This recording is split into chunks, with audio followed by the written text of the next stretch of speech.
Oke, mungkin pertama-tama saya akan menjelaskan terlebih dahulu mengenai aplikasi sistem manufaktur ini. Aplikasi manufaktur ini merupakan aplikasi yang merekam dari datangnya barang mentah hingga ke proses setelah selesainya untuk perakitan barangnya. Kami memberi nama aplikasi sistem manufaktur ini adalah Fabrication Pro, yang dimana dibangun menggunakan arsitektur model VU model atau MVVM yang terstruktur menggunakan berbasis komponen Android Jetpack, yaitu Fragment dan Navigation, dan penyimpanan local room database dengan flow asinkron. Kalau Sama-sama. yaitu yang pertama mungkin dari lapisan database-nya atau model datanya. Ya, seperti yang terlihat di app database ini, di sini itu kami memprogramkannya untuk melakukan deklarasi instance room database utama untuk aplikasi, yang dimana sini itu merekap semua isi dari database-nya seperti yang terlihat. Ada beberapa tabel dari operation, inventory, dari production task, room master tabel, dan melakukan insert atau drop dari beberapa operasi dari database itu sendiri. Selanjutnya di inventory, sini itu mengelola data inventaris bahan baku dan barang jadi. Mungkin selanjutnya dari production task-nya, di sini itu bertujuan untuk mengelola daur hidup dan status dari unit panel X panel X2. Panel X2 itu apa? Panel X2 itu barang mentah yang masuk sebelum barang itu diolah atau dirakit menjadi barang yang telah jadi. Selanjutnya itu di operation-nya. Di sini di sini itu digunakan untuk menyimpan log riwayat aktivitas operasional untuk live activity feed-nya. Mungkin kita langsung ke login activity-nya. Di sini tuh menjelaskan untuk layar masuk utama dengan fitur pilihan peran atau role selection dengan beberapa role, yang diantaranya itu ada 3 role. Yang pertama adalah operator, lalu yang kedua itu ada supervisor, lalu yang ketiga adalah staff warehouse. Langsung ke ini saja mungkin. Nah, di sini ada beberapa layout yang dimana di sini itu merupakan interface dari aplikasi yang telah kami buat, yang dimana ada activity login di sini yang terlihat. Kami mendesain segala rancangan terhadap interface untuk form loginnya, lalu di activity main-nya. Nah, di sini itu mungkin sebagai panel pembungkus untuk dashboard-nya. Dari ini atasnya ada navigation bar-nya, lalu yang di bawahnya itu ada food bar-nya. Lalu di sini, nah di sini itu untuk perakitan barang mentahnya, yang dimana nanti itu ada beberapa langkah ya, dari langkah 1 sampai 5, yang dimana jika barangnya tuh ingin dirakit terlebih dahulu, ada beberapa step, yaitu langkah pertama, lalu ke selanjutnya, hingga ke langkah terakhir, yaitu langkah setelah selesai, dan nanti akan muncul sebuah QR code yang dapat di-scan untuk menampilkan isi data dari barang yang telah dirakit. Nah, di sini, nah ini adalah form pengiriman barang. Nah, ini tuh kami mendesain segala interface ini untuk melakukan pengiriman barang, di mana ada nama ekspedisi, lalu ada nomor seri, lalu button untuk melakukan proses pengirimannya. Lalu juga di sini ada untuk operation. Nah, di sini itu untuk manajemen logistik dari step warehouse, di sini ada function untuk mengelola stok bahan baku dari update stoknya. Jika ditekan ini, maka akan menambahkan 100 bahan baku.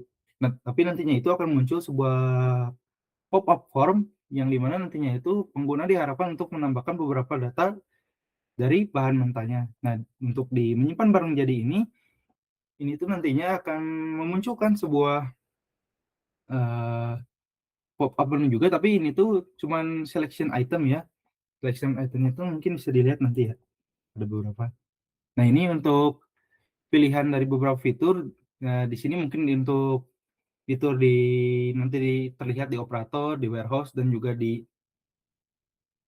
pada di supervisor. Tapi untuk supervisor sendiri, kami men-setnya untuk hanya dengan, eee, mungkin hanya untuk read only. Jadi supervisor itu tidak dapat menggunakan beberapa dari fitur-fitur ini. Nah, dari semua kelengkapan UI-nya itu, di sini tuh terdata tuh. Di sini mungkin ada, di sini tuh kami menambahkan kamera untuk melakukan scan QR, di mana nanti kameranya itu langsung ada di sini. Mungkin bisa nanti terlihat mungkin di uji coba aplikasinya. Nah, lalu di lapisan terbuka-nya mungkin di fragmen ininya, di supervisor, dan mungkin yang lain-lainnya. Nah, di sini juga ada data-data dari assembly-nya, dia itu untuk perakitan, mungkin bisa dilihat dari oh, dari persiapan langkah utama itu ini step by step-nya ya. Jadi ada dari langkah pertama yaitu siapkan rangka utamanya, lalu ke langkah keduanya, sampai ke langkah terakhir, langkah kelima. Nah, ini untuk step indikatornya beberapa lah untuk dari supervisor nih. Seperti yang saya jelaskan tadi, supervisor itu nanti ada beberapa, fiturnya tuh yang hanya dilakukan dengan read only. Nah tuh, jadi enable-nya tuh dimatikan gitu. Jadi button-button-nya itu tidak bisa ditekan dan mungkin hanya bisa terlihat saja. Di sini ada di quality control-nya, tuh, skenario untuk supervisor read only-nya, lalu untuk ubah label tombol PS menjadi pengujian manual kelayakan, lalu juga untuk scan QR untuk barcode-nya, lalu untuk tampilkan antrean unit siap diuji secara real time di sini, lalu mungkin di supervisor, di sini untuk hak akses supervisor, untuk observe inventory dari warehouse untuk stok statusnya, dan ini untuk observe production task dari timeline dan quality chart-nya. Mungkin karena waktunya mungkin sudah terlalu lama untuk penjelasan dari, program yang telah kami buat atau dari coding-nya, mungkin kami akan menjelaskan dengan pengujian secara langsung untuk aplikasinya. Bisa dilanjutkan oleh rekan-rekan saya untuk Mas Arif dan Mas Doni untuk pengujian aplikasinya secara langsung. Bisa dilanjutkan? Terima kasih. Oke, kita mulai saja pada penjelasan yang pertama yaitu peran sebagai operator. Yang di mana sebelum kita masuk ke dashboardnya operator, kita harus memasukkan dulu user ID dan access code-nya. Untuk user ID-nya sendiri, operator adalah op123. Nah, untuk access code-nya kita sudah setting adalah 123.456. Oke, boleh masuk aja Mas Alip ke dashboard-nya. Nah, untuk si staf lagi, untuk operator itu sendiri, dia akan memiliki yang pertama dashboard, produksi, dan register. Tetapi untuk si operator ini, dia itu akan bisa dari mulai pengelolaan penerimaan barang, lalu di bagian produksi dan pengujian kualitas. Nah, pengelolaan penerimaan barang ini adalah penerimaan unit sebelum di bagian perakitan barang gitu. Bisa dicoba ke menu pengelolaan barang, ya. Nah, di mana kan ada apa apa, itu tampilan di mana kan ada manajemen logistik warehouse, inventaris, SKU, dan goreng barang jadi, yaitu mengelola stok bahan baku. Boleh dipencet yang update stok. Nah, di sini akan ada muncul penerimaan bahan baku, yang di mana sumber suppliernya bisa kita nanti ini dulu, tapi kita gunakan dulu yang ada dulu aja itu PT Krakatau, dan dulu nomor untuk nomor jalannya DO9888, dan jumlahnya kita pakai 100 aja dulu, lalu kita pencet ke terima barang. Nah, setelah itu kita kembali ke dashboard utama, ke bagian produksi dan pengujian kualitas di bagian melakukan perakitan barang. Wah, dipencet ke nah, yang pertama akan ada muncul produksi pengujian kualitas yang di mana kan ada pengakuan perakitan barang, pengujian kualitas, dan melakukan packing. Yang pertama kita mencoba di bagian melakukan perakitan barang. Nah, di melakukan barang ini akan ada muncul-muncul step selanjutnya yaitu ada pertama persiapan rangka utama, langsung next saja. Nah, lalu ada pemasangan mode sensor, next saja, dan instalasi kabel daya. Bisa dilihat di sendiri juga di atas pada ada langkah dari satu tadi sampai ke bagian 5 terus ada juga, eee, progres persenannya gitu secara real time gitu. Oke, lanjut aja terakhir ke perakitan engsel dan pintu. Nah, finishing dan kita pencet ke selesai perakitan. Nah, setelah proses perakitan akan ada yang namanya, muncul QR code atau kode spesialnya atau kode istimewanya gitu setiap setelah selesai perakitan gitu. Nah, kode perakitan ini akan berbeda-beda tiap kita melakukan, penyelesaian perakitan. Untuk yang ini kita coba dulu untuk, kode ini dan bisa diunduh juga si QR code-nya juga gitu. Nah, si QR code sudah disimpan ke galeri, tapi kita kan selesai dulu. Nah, lanjut ke bagian kedua yaitu pengujian kualitas atau QC-nya, quality control. Boleh langsung ke jalankan pengujian otomatis. Nah, bisa dari sini antrean uji siap diuji atau antrean video untuk siap diuji atau bisa kita masukin serial number ataupun kita bisa masukkan QR code yang tadi. Kita coba saja yang QR code tadi. Nah, untuk secara real time, akan ada akses kamera gitu terhadap si QR code tadi. Karena kita, tidak ini, kita menggunakan foto yang dari galeri terlebih dahulu gitu. Ada juga opsi lain yaitu, opsi input manual jika terjadi salah pada QR code-nya. Nah, setelah kita masukkan QR code tadi akan muncul sesuai dengan nomor series yang tadi kita, dapatkan setelah proses perakitan. Oke, kita langsung saja ke mulai pengujian kelayakan. Nah, di bagian kelayakan ini akan ada evaluasi kualitas manual. Yang pertama dari bagaimana kondisi sambungan kabel, bagaimana stabilitas ketegangan output saat uji beban, lalu apakah terdapat goresan atau cacat fisik luar panel. Kita coba yang nomor satu, kita coba semuanya lolos semua uji gitu, kencang dan rapi, stabilitasnya 12 V dan tidak ada atau mulus gitu. Lalu kita kirim hasil ujinya. Oke. Setelah itu kita ke bagian lagi dashboard utama, ke konfirmasi, melakukan pengemasan packing. Nah, kita langsung konfirmasi packing. Nah, di sini akan ada, pengisian data pengemasan kan muncul, ID box sendiri dan juga berat si paketnya sendiri. Lalu ada catatan visual atau keterangan gitu. Nah, bisa kita tulis sendiri gitu untuk ininya, lalu kita konfirmasi aja terlebih dahulu, konfirmasi pengemasan. Oke, konfirmasi selesai, silakan staf warehouse melakukan penyimpanan pada rak gitu. Saya bisa kembali ke bagian dashboard utama. Nah, akan ada juga log aktivitas terbaru gitu. Dari mulai penerimaan bahan baku seperti tadi, ya terus unit plat baja dari PT Krakatau, terus penerimaan bahan baku, menerima OEK yang tadi, lalu ada perakitan, lalu ada QC mulus atau secara manual dan pengepakan selesai. Dengan ini, tugas sebagai operator setelah selesai, seperti tadi akan ada pop-up muncul pesan bahwa, yang akan melakukan itu adalah staff dari warehouse itu sendiri. Mungkin itu penjelasan dari, bagian job desk dari operator itu sendiri pada sistem manufaktur. Kepada Mas Doni mungkin bisa melanjutkan ke, aktor lainnya. Terima kasih. Baik, terima kasih telah memberi waktu kepada saya. Selanjutnya saya akan menjelaskan bagaimana staf warehouse. Staf warehouse ini berperan sebagai pengelola penerimaan barang baku, peletakan barang jadi ke rak penyimpanan gudang dan logistik onbound pengiriman barang. Untuk user ID-nya dalam warehouse itu WH888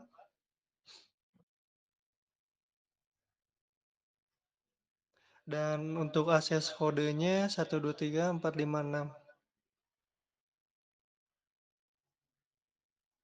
Dan setelah mengisi itu akan mengklik automasi.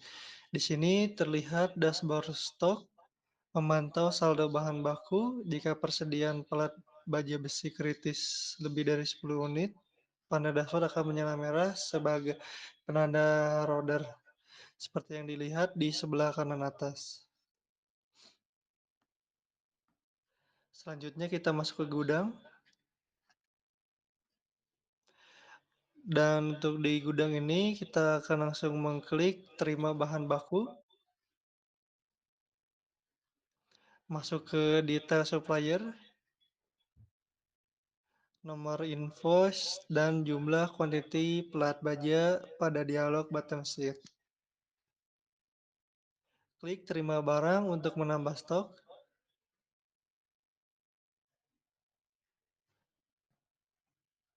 Penyimpanan barang jadi, masuk gudang tab, lihat panel stok siap simpan, aktif jika ada unit berstatus package,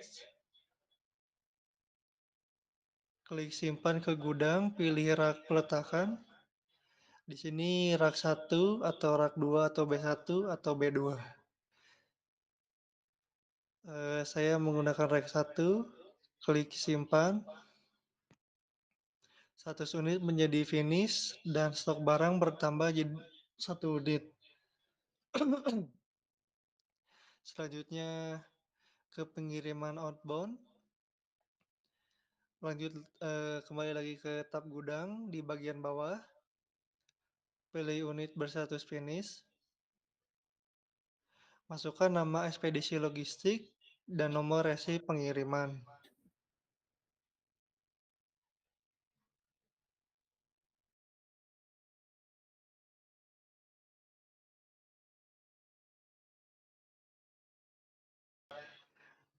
Klik kirim outbound. Status menjadi shipment dan stok barang menjadi berkurang. Selanjutnya registrasi QR. Masuk ke tab register atau registry untuk menyaring data unit atau mengunduh ulang gambar QR code jika label cetak fisik pada paket rusak.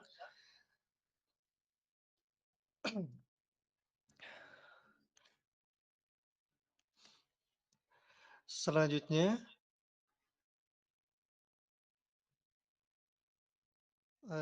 dalam tab register untuk menyaring data unit atau mengunduh ulang gambar QR code jika label cetak rusak.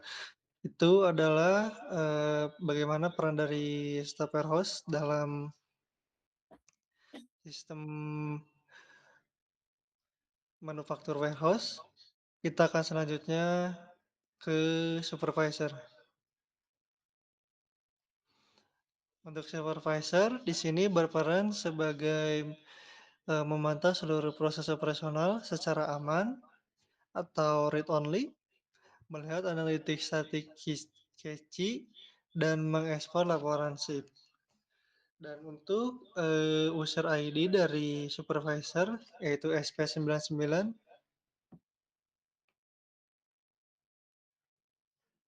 dan untuk akses kodenya 123456. Nah, di sini supervisor dapat masuk ke tab produksi dan gudang, namun seluruh tombol tindakan dikunci menjadi abu-abu redup atau read only agar tidak mengubah data operasional berjalan. Selanjutnya, kita akan ke tab dashboard. Klik tombol ekspor laporan di kanan atas. Di sini file yang tadi sudah otomatis terdownload dan berada di folder download Publication Pro laporan SIP ATXT. Kita akan kembali ke aplikasi. Di sini kita akan masuk tab monitoring. Di sini bisa memantau diagram batang perbandingan jumlah unit lulus keci dan gagal keci yang dihitung dinamis dari database room. Dan selanjutnya kita akan masuk ke tab registry untuk melakukan audit detail riwayat pendaftaran unit produk. Dan cukup sekian dari peran dari supervisor dalam sistem gudang warehouse ini. Mohon maaf jika ada salah maupun kata, mohon dimaafkan. Akan dikembalikan lagi kepada Arik atau Alip. Pada Mas Alif boleh. Izin izin melanjutkan, mungkin itu saja dari presentasi dari kelompok kami berupa aplikasi mobile. Untuk nama aplikasinya itu sendiri mungkin Fabrication Pro, dan sistemnya itu sistem manufaktur dari dari PT Inti Persero. Mungkin sekian dari presentasi dari kelompok kami. Mohon maaf bila ada salah kata dan kekurangan-kekurangan yang membuat presentasi ini mungkin kurang nyaman ditonton atau mungkin sulit dipahami. Mohon maaf dari segala anggota kami. Saya ucapkan terima kasih. Wassalamualaikum warahmatullahi wabarakatuh.